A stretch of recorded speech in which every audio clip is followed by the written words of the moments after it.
واحده مكتوب كتابها، وبعد ما اتكتب كتابها شايفه ان هي مش عايزه تكمل مع جوزها اللي هو لسه يا دوب مكتوب كتابهم ولسه ما دخلش بيها، وهي عايزه تنهي العلاقه والزوج مش عايز.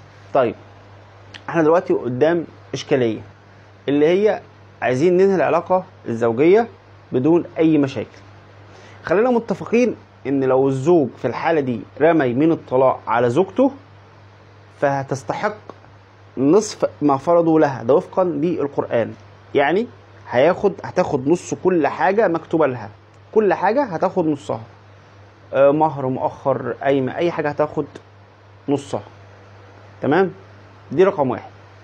إلا لو الزوج أو أب الزوجة عفى عن الزوج ده وقال له خلاص احنا مش عايزين منك حاجة، وبالتالي اتكل على الله. طيب هنا الزوج مش عايز يطلق، ففي الحالة دي مفيش غير حاجة واحدة بس، ان الزوجة دي ترفع دعوى خلع، وفي الحالة دي طبعا هي مش هتاخد حاجة، هتتنازل عن كل حاجة، ان هو اصلا ما دخلش بيها.